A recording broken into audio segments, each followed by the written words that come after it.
let's set the parameters here because I don't want any of you, and KG, especially you. Okay. I made you a promise. I want to keep my promise. The Detroit Tigers are going to win the division. Yeah, without a doubt. It's locked up.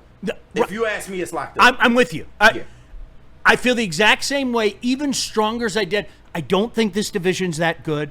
I do think it was inflated last year because of the brutality of the Chicago White Sox. And with, all the issues with the Cleveland Gamblers right now, Minnesota can't figure it out. Kansas City, coo, nobody's going to catch them in this division. No, it's over with. And this is what I was trying to stress to people the whole time.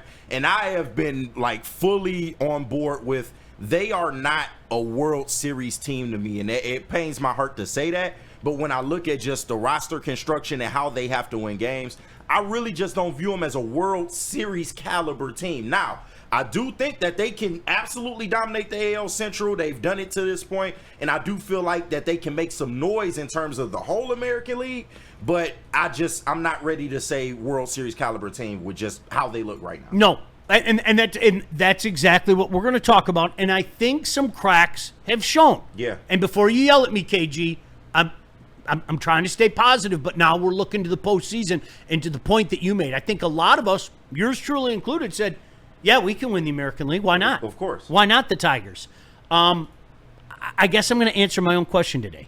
Why not the Tigers? And why my concerns are that the Tigers aren't going to find a way to get it done. Yeah, I mean, pitching is something that scares you, and it was a strength for this team. Within a year's time, I don't know what happened to this great bullpen that we had, but the pitching absolutely concerns you, from starters to the guys in the pen. Hopefully that's something that they can turn around. I know it's not that much you can do at the trade deadline. I don't expect them to, get a big name or a superstar, at the deadline. But I do feel like they're in a position to where the guys that they already have can improve. And then if you add a little more juice to that, then maybe we can, get some more magic going by the time the playoffs roll around. But the pitching absolutely concerns you right now. I think that's the word that you used. You know what? Whether we want to admit it or not, last year, we were blessed. There's a reason the Tigers were at what 0.02 chances to get in. Pitching chaos is not a sustainable thing. No. And everything went right. Bo Brisky fell down, banged his head, and all of a sudden was prime Mariano Rivera. Yeah. I mean, every time that dude went out there, he did work. And then he lost it somehow. Right. Relievers are a funny bunch, aren't they, man? Are. Just no other way to say it. So this is what we want to talk about with you guys this morning, okay? And feel free to jump in the chat. We'd love to have you. JB's keeping an eye on the super chats. You guys go to the front of the line. What are the expectations right now? And listen, if you think we're idiots, JB, I'd love to get your take. I think the division's done. Famous last words. I don't think anybody's going to put a scare in them. Cleveland, I know you've got that regular season magic and you're obviously doing things right, but I think there's a reason that some of those quote-unquote smaller market teams maybe can get themselves in the playoffs, but they don't win anything. Yeah. Think about the Rays. I mean, everybody wanted to copycat the Rays. Madden was the smartest guy on the earth. They were never going to win a World Series, and I think the same thing would be said about this Cleveland team, KG. Yeah, I mean, the Moneyball type strategies out there, it only gets you to a certain point. And it's been proven time and time and time again. You look at, some of the highest payrolls in baseball, those are some of the best teams in baseball. So the Moneyball strategy, I don't necessarily care for. And not to say that Scott Harris is completely running a straight up Moneyball strategy, but when you are relying on your youth and things of that nature and you want to build from within, it can be taxing, when you're this good of a team, but knowing your ownership might not, add to that because of the track record, just speaking on Chris Illy. Look, and you know what? It's funny you mentioned Moneyball. You know what I think people forget? You know who was like the kryptonite for the Moneyball A's? What? Your Detroit Tigers. Yeah, that's a fact. I mean, we were, right? That's a fact. And every year it was like, nope, this is the year. This is the year we're going to get him. And then JV went and took their soul. And, obviously I think everybody remembers 06 and the Maglio home run and everything. So here's the routine right now, okay? And this is why I talked about this yesterday, and then Casey Mize went out and kind of proved me right. all right? If you're not worried about Casey Mize right now, you're not paying attention. Yeah. I don't know what to tell you, okay? This is a guy. He has gotten away all year with putting guys on base, okay? His whip has been elevated all year. KG, if you want to fact check me, I think it's over 1.3 now. I'll check that. I know it was heading into the game last night, and then it was brutal. And in fairness to Mize, he got out of the trouble. He put a bunch of guys on base. He got out of the trouble. He didn't last long, obviously, but that is not sustainable, especially when you play good teams during the year. What's his current whip? Almost got it. Hold on. All right, 1.33. See, I'm sorry.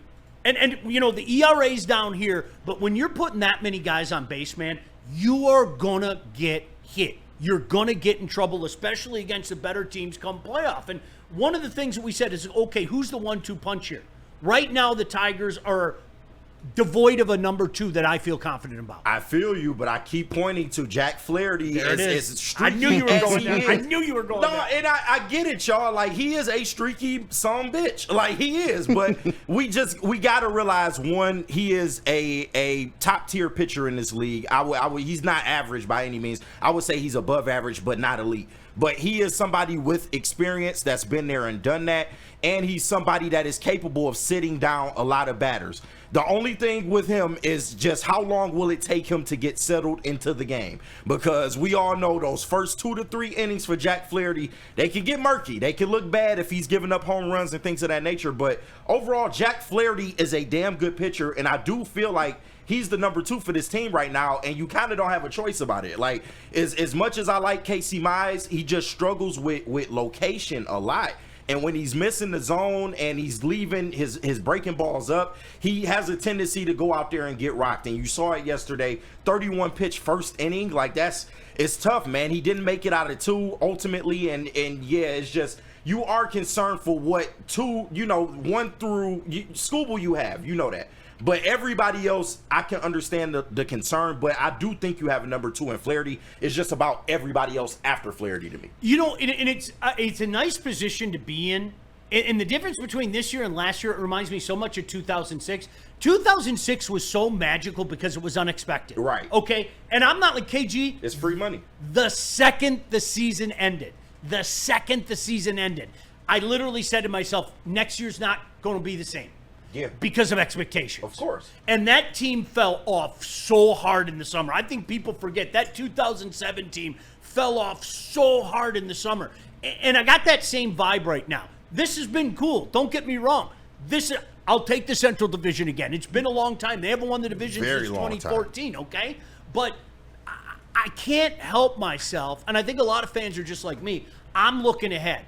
And I'm going to ring the bell. I'm terrified of the Houston Astros. And I'll tell you why I'm tired. Because Valdez and Brown are unbelievable right now. Yeah. Neither one of them are Scooble, okay? Right. Neither one of them are. But you got Scooble here. You got Valdez and Brown maybe a notch below.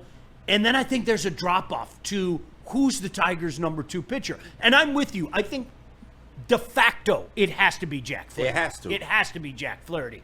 But which Jack are we going to get? We don't know. Right? It's a roll of the dice. Yeah. What did you call him? Maniac Cop? Is that? No, I called him a loose cannon cop. Loose cannon cop. All right. Maniac Cop was a bad horror flick back in the day. I'm like, Maniac Cop. Yeah, check it out. But this is the scenario that we're at right now. Listen, you're not going to go get – it's not like – Scott Harris going to wake up this morning and go, you know what? I'm going to walk out in the backyard. I'm going to pluck myself a nice number 2 off the tree, the trade tree. Right? I would love that. I just don't think it's going to happen just based on what this organization does and how they move.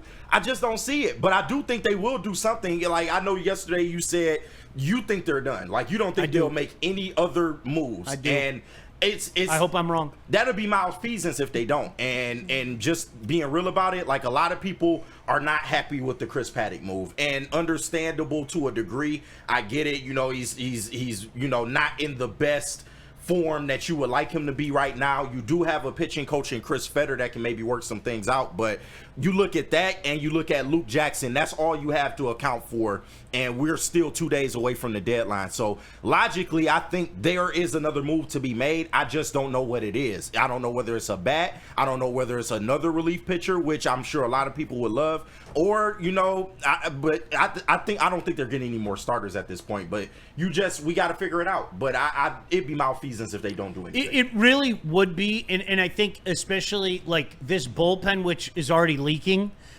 when you're having guys do as Casey Mize did last night, when Bad Jack shows up, and this goes back to, you heard my, I don't like the deal at all. The deal that I don't like Paddock coming in here. How could I? Unless he's going to go out there and eat innings, and you're just going to accept the fact that he's going to give up 3-4 runs, then we're going to have to deal with that. Right now, we need an inning eater. Absolutely. Our pen is absolutely taxed, man. And this pitching chaos was something cute last year. There's no possible way you can expect that to happen 2 years in a row. You know what I mean? No, and I don't expect it to, because you aren't like as injured as you were last year. So I think you will have a little more at your disposal just by default. But, you know, losing a Reese Olson is not good. Having Casey Mize go out there and give up a ton of hits is not good.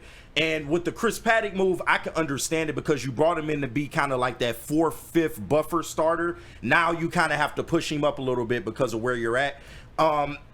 People weren't big on Flaherty when he came here either.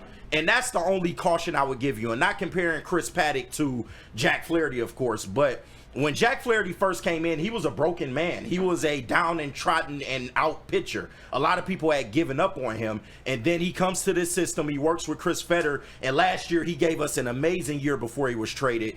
And, you know, he did pitch in the World Series, although it was not the best performance. But you look at him this year, he's been okay. He hasn't been great, but he hasn't been bad either. And I think that, you know, with Chris Fetter being kind of that buffer, Chris Paddock can maybe show you something. Like you said, at the very least, I think he can come in and eat some innings. And that's really essentially what you need right now, because your bullpen has to get back on track. I think people want to be wowed, and there's nothing wow about picking up Dobnak or Paddock. Absolutely, you know, not. And I'm not sure. Like I said, if I were a betting man, I don't think we're going to be wowed. I hope I'm wrong. I hope tomorrow morning we're talking about it, and you know, we're talking about this grandiose move. Some of the issues that are going on is there are about 10 other teams that feel the exact same way as the Detroit Tigers right now.